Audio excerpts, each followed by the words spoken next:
afternoon, good morning, and good evening wherever you are. It's Mr. Motorsports here, and welcome back to a brand new video. And today we will be talking about the FIA Motorsports Games in Valencia. Well, a bit about the Motorsports Games then. It's the third edition of the FIA Motorsports Games. However, this year will be held in Valencia. Well, unlike previous years, there is more disciplines, more nations, and 17 new coming nations such as Guatemala, El Salvador, Ecuador, you name it. I'll reply in the comments. Well, the Motorsports Games entails multiple disciplines and multiple different nationalities. This year is 82 nationalities from all continents on the globe. Well, nationalities such as Argentina, who have an up-and-coming future in motorsports, Britain, host nation Spain, Italy, who have the most medals in the FIA Motorsports Games, France, who have a very big motorsports base, Belgium, and very many more.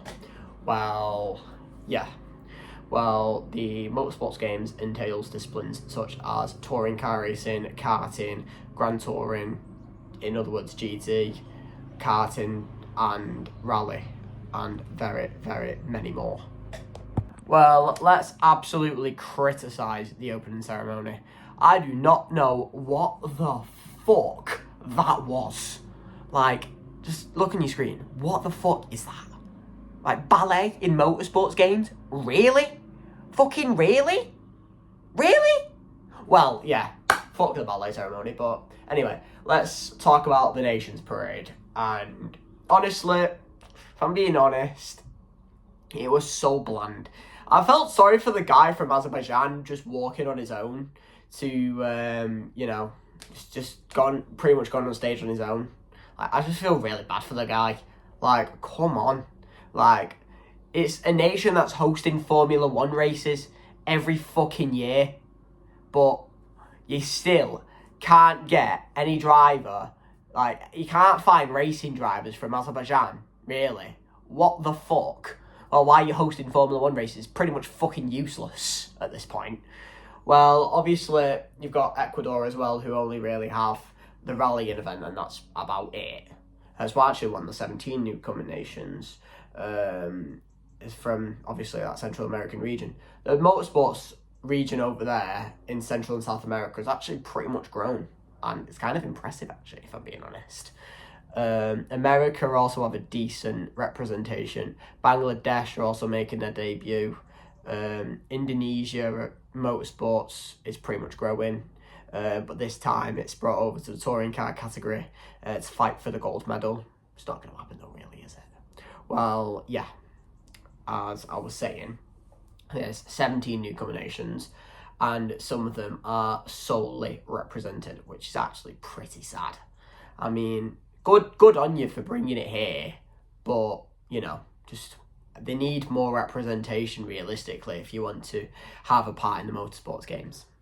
Let's properly talk the categories then. There is 26 different categories ranging from karting, touring cars, electric street events, off-roading, rallying, and esports. So on average, it's like 4 different categories, but it's actually pretty impressive.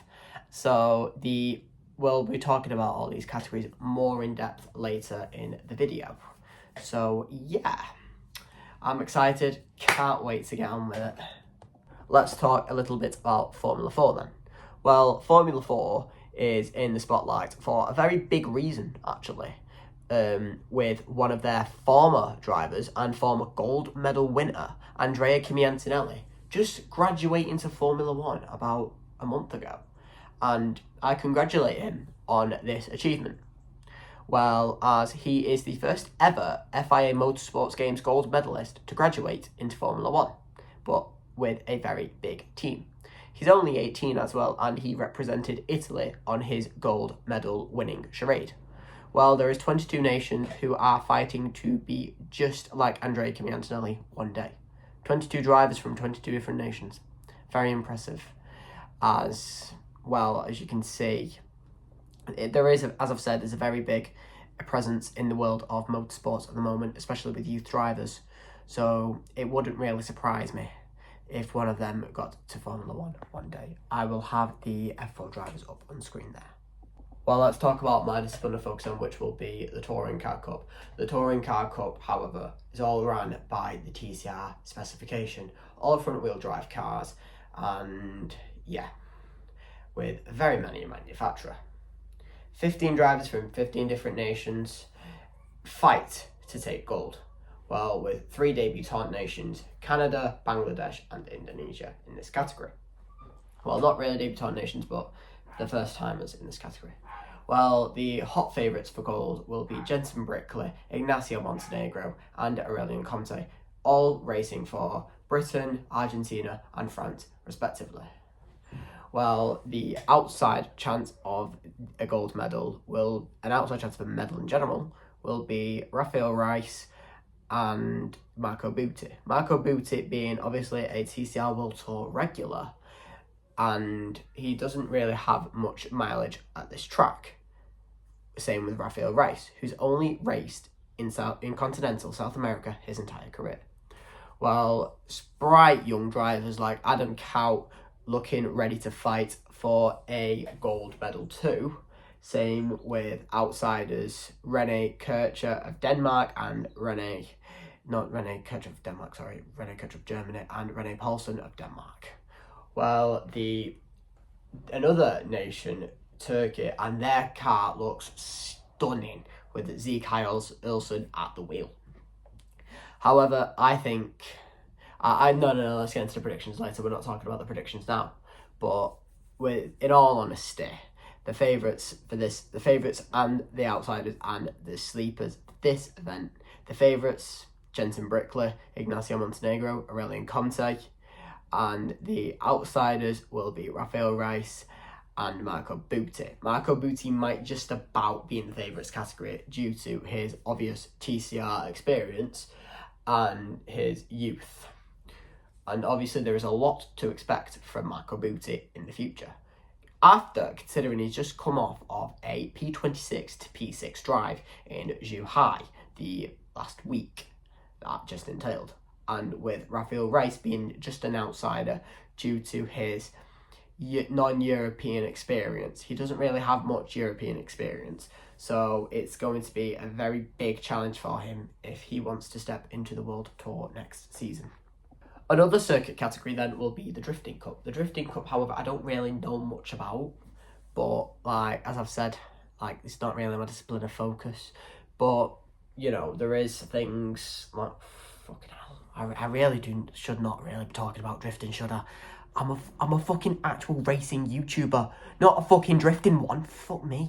I don't really know how the system works, but anyway, quite a lot of nations representing the Drifting Cup, as I'm gonna say. And yeah, can't wait for this weekend. But as I said, I will be following all events, and drifting is a new one for me. Well, let's talk about the GT category now. The GT category, however, is one of the most well-known in the world of motorsports at the moment.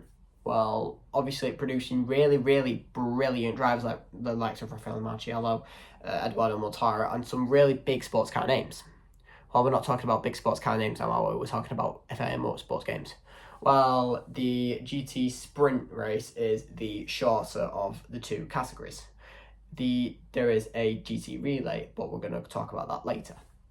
The GT Sprint now, which we're on about, is a shorter, probably 30-minute race, where there's a lot of drivers fighting for gold. I don't really follow the GT, as I've said, but as I'm going to say, I don't really follow GT. I only really follow Formula 4 and touring cars, and that's pretty much about it for these categories, as I'm focusing on the stars of tomorrow for Formula 1 and obviously World Touring Cars.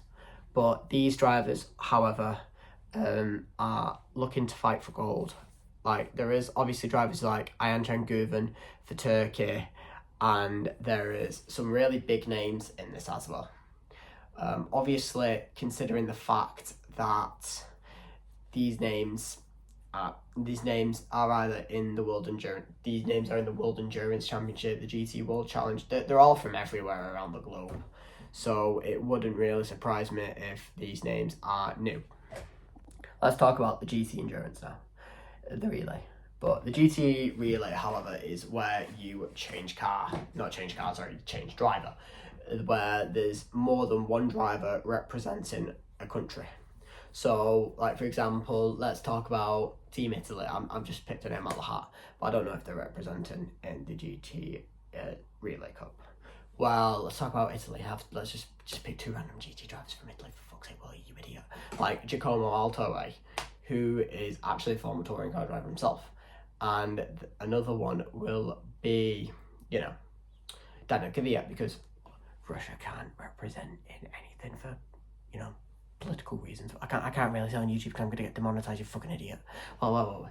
So those two drivers. So Giacomo Altoe would have to start, and then Danny Kvyat would finish the event. You get what I mean. And the GT Sprint, you'd have to have one driver in the car for the entire race. And they're all run on GT3 specification. Let's talk about the Ferrari Challenge now, which is actually a GT3 series, but a Ferrari, but everyone drives a Ferrari. Hence the top. Ferrari with one of the most beautiful cars from the 1950s. Really beautiful to look at, actually. So, yeah.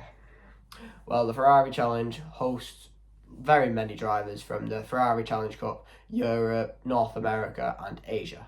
I don't really watch Ferrari Cup racing, but, does it really matter? Not really.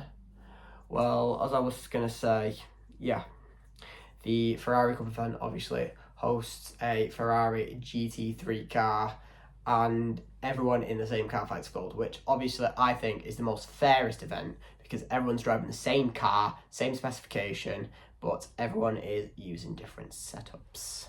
So yeah, who will win gold in each category? Yeah, note self-drifting has 33 different nations. Impressive. Well, let's talk about the rallying then. The rally discipline entails 3 different cups. The Rally 2 on gravel and tarmac, which is the Rally 2 Cup, the Rally 4 Cup, which is also on gravel and tarmac, and the Rally Historic Cup, which is also on gravel and tarmac. The Rally 2 cars, however, entail many different things. They've competed in the WRC, the ERC, which is the top class of, and it's the top class of every different national championship, including the British one. Well, let's talk about the Rally 4 category, however. These drivers are mostly young, mostly youthful, wanting to get experience in a rally car, and yeah, they don't really race on snow, not very elite, not elite aptitude, but not as elite as the Rally 2 aptitude, which is actually allowed to race on snow. Well, the Rally Historic Cup entails of old rally cars of old, rally cars of traditional, the olden day generation. Obviously, like, not Group B level, but, you get what I mean. Well, obviously, looking at these cups, it wouldn't surprise me if I see Spain getting a gold medal on the tarmac event at all. Well, let's talk the off-road category then. So there is 3 different classes for that. The Cross Car Cup Mini, the Cross Car Cup Junior, and the Cross Car Cup Senior. So those 3 categories on their own, however, seem impressive. Well, it's off-road racing, for God's sake. Of course it's impressive. Well, yes, the Cross Car event is obviously all off-road racing. Off-road racing is pretty much like rallying, but with a bit of element of rallycrossing. Well, if we're talking cross car, then yes, it does have elements of rally and rallycross in itself. It's pretty much rallycross if you don't count the car, obviously. Well, yeah, the Cross Car Mini Cup hosts the younger drivers, the lesser experienced drivers, the younger drivers. The Cross Car Cup Junior entails the more experienced younger drivers, and the Cross Car Cup Senior hosts the most experienced drivers in the Cross Car Cup category. Well, yeah, it wouldn't really surprise me to see a gold medal nation like Italy, if they competed in this, get a gold medal in the Cross Car Cup category. And maybe, if I'm lucky, Finland, if they're obviously in. Because I don't really follow things like crosscar as much. Like, I don't follow it as much as I follow circuit racing. I just don't really follow it, if I'm being completely honest. I don't follow a lot of off-road disciplines like crosscar. Like, obviously we know I don't really follow drifting. We all know that. My lack of knowledge on drifting is fucking evident. It's evident as hell in this video. But, you know, I don't think I should be talking about this if I don't know it as well. But yeah, there you go. There is, as I've said, there's 3 categories, and the medaling system works. If you finish third, you get bronze. If you finish second, you get silver, and if you win, you get gold. You get the gist. Well, yeah, that's it for the crosscar category. Well, let's talk about the electric street events. And they obviously both host slalom events, which is the karting slalom and the auto slalom. The auto slalom, however, entails of a car, but the karting slalom, as it says in the name, entails of a fucking go-kart. Well, yeah, and that's all I really know about the electric street events. I've not really properly looked at the entry list, but yeah, that's kind of about it, really. That's all I kind of know. That's all I really kind of know. But yeah, yeah. I don't know why the karting slalom isn't really in the karting category instead of the actual, instead of the electric street event. Why isn't the karting slalom in the karting class? And yeah, that's about it. That's about it to talk about. Now, finally for the categories, let's talk esports. Esports, they have 2 different categories for this. Esports Formula 4 and Esports Grand Touring, GT sports cars. But this is the only digital racing platform in the motorsports games. Esports has become so popular since the start of the 2020s decade with COVID. That's where the popularity for esports has come from. COVID, actually. So it started out, so yeah, it's been quite a big factor in the motorsports games for, obviously, as I've said, Azerbaijan representing the GT and Formula 4 Cups in esports. Excuse me if I got that wrong, let me know in the comments. But yes, the esports cup is very big around the world. I'm not saying very big around the world, but there's quite a lot of esports drivers, obviously, around the world. But yeah, that's all I've got to say about the esports cup. Well, actually, I'm not going to be talking about any other category for the rest of the video. I'm just going to be properly explaining in depth about the track now. The track now for the circuit racing drivers and the esports drivers, however, will be the Ricardo Tormo track in Valencia. Well, yeah, the circuit categories, obviously, as I've said, entail the Formula 4, the drifting, the Ferrari Challenger, GT Relay, GT Sprint, and the karting classes. So, yes, then, karting class other than the fucking slalom. But yeah, you get the picture. Well, yeah, the Ricardo Tormo circuit is the finale of the MotoGP season every single year. And I mean every single year. On the ball consistently with the finale of the MotoGP. It obviously has a very big presence in the motorcycling community. We are not talking motorcycles, we are talking cars. Well, we're talking, like, obviously F4 touring cars, like them two mainly being very big around Spain, the entire country. With obviously world champion being Mikel Azcona from Spain, actually being the first touring car world champion from that country, actually, funnily enough. But yeah, that's pretty much about it for me to talk about the circuit. It has 14 corners and it looks like a shoe. It looks like a shoe with a foot just inside of it. Well, yeah, I'll do a lot of the Ricardo Tormo later on. So the lap around Valencia will be done now, and obviously on a MotoGP bike, because for obvious reasons, and I mean very obvious reasons. I don't really have any car games out until of like this track. I hope I do. Hope I do any, but anyway, ready to get going with the lap. So yeah, let's go. So you're just gonna want to start your lap by just preparing for the final corner and for the exit you get in for the exit of the straight. So your exit out of turn 14 depends on, so your entire straight depends on the exit of 14. So getting the power down now, getting ready for turn 1 then. So for turn 1, however, you're going to want to brake as late as you can without getting on the pit wall. So, and then you come into turn 1, exit nice and gently, hitting the apex. Turn 2, I've got a bit wide there, but it doesn't really matter. Just hit the apex as much as you can. Turn 3 being not a massive follow-up, but like it's a faster follow-up. Turn 4 and 5, however, are just right-hand turns. Given it's a very big overtaking opportunity here, and turn 6 was where Valentino Rossi in MotoGP crashed to give Nicky Hayden the championship. Turn 7 is, as I've said, it's a swooping left corner. It's a slight left. Coming into 8 now, which is another overtaking opportunity for every racing driver in the field. Turn 9 and 10. Fast chicane. Turn 11 is a mini hairpin, but it's an overtake zone.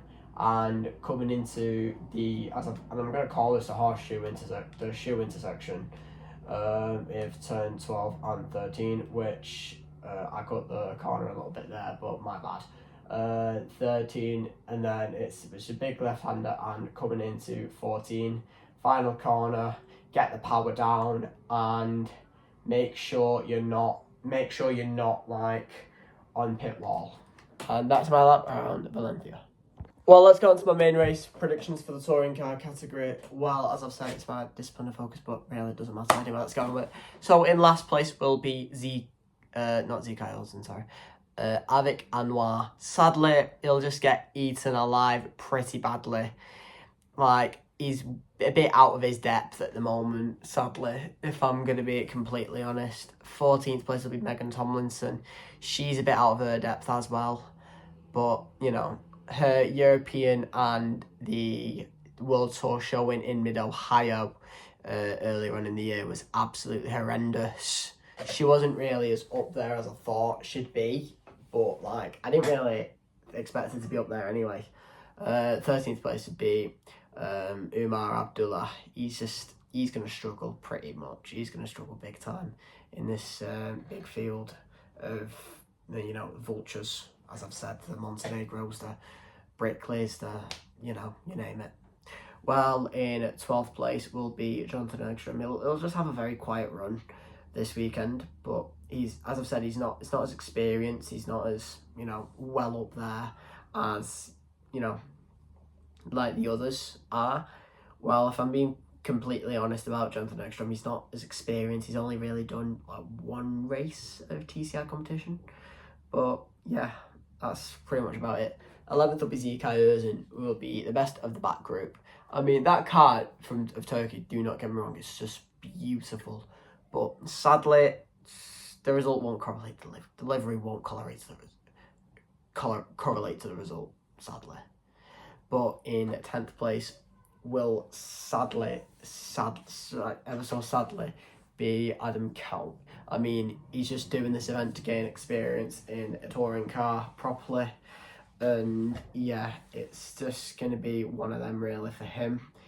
And yeah, that'll be about it for me to say about Adam Count. He doesn't really know much about the circuit. Yeah, that's where I'll get 10th. 9th will be Giovanni Scamardi.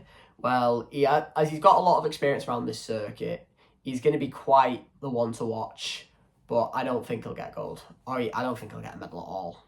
Like, he'll be he won't be a bit way too far. He'll be way too far off the pace, like, of Aurelien Conta again. it'll be the story of his entire TCR Europe season. Like, he was inspectacular, irrelevant, and just off the pace. In 8th place will be René Paulsen of Denmark. He's all right. He's a decent driver, but, you know, it's just one of them really for him. He'll struggle to fight near the front 7 and the front 5, but sadly it's just not really gonna cut out for him because he's not really been anywhere outside of Denmark. And 7th place will be René Kircher. He's really good, but he failed to win the TCR Denmark category. Wasn't really the best of races.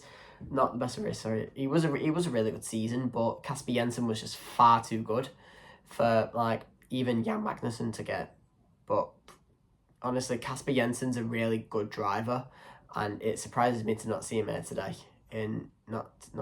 This weekend in the Motorsport Games. In 6th place will be Rafael Rice. Obviously, given his lack of experience in Europe, it's a completely new ball game for him. And I'm not sure how he's going to cope. I think he'll get eaten alive. In 5th place will be Eric Henne. Eric Henne is a star of the future for sure. Nephew of Mark Henne, who was a former Formula 1 driver. He was just average. He was just a test driver pretty much. But Eric Henne has star quality written all over him. Very talented driver, very fast. And he did decently in the TCR Spain and Europe races that he got. Well, in 4th place will be Marco Butti, just missing out on a medal. So sad, but yet so close. But yeah, if I'm being honest about Marco Butti, he doesn't really know much about this circuit. He's only really raced in TCR Italy and the World Tour. But Marco Butti has a lot of potential. Do not get me wrong at all. Marco Butti has the world at his feet. He's pretty much an Eric Janae, if not better. But he's got a lot more experience in the world of touring cars. But the medalists then, in 3rd place will be Aurelien Comte. Aurelien Comte, however, he'll just fall off the pace. And Montenegro's out for blood this weekend. And I have a really good feeling he's one of the favourites to get gold. And I know he's the favourite to get gold. Either him, Brickley, or Comte. Comte will get 3rd. He'll be the 3rd out of the favourites. Due to his qualifying race not really going to plan. But yeah, Comte will just be 3rd. It'll just be very average this weekend. In 2nd place, I'm going to put Ignacio Montenegro missing out on that gold, but he does get redemption on Aurelien Comte. But Montenegro's had such a good season, and I mean so good. In his first year of Europe, he's stood out, shone exceptionally bright for especially someone as talented as he is. And he's done quite a few laps around here in the past with a Spanish part Spanish F4 category, part Spanish F4 season in 2020 with COVID, and when he came over here in 2024, he's done plenty of laps around the circuit. He knows the circuit really well, but no one can stop Jensen Brickley from getting gold. Jensen Brickley came on the TCR Spain scene and absolutely threw them all out, blew them all out the park. It just shows these Spaniards that they're not top. They're not top in the world of touring cars. Britain is. Come on, Team GB. You've got this. Go on, Jensen Brickley. Oh yeah, that's pretty much about it for this video. Thank you for watching, and I will see you again soon. Goodbye.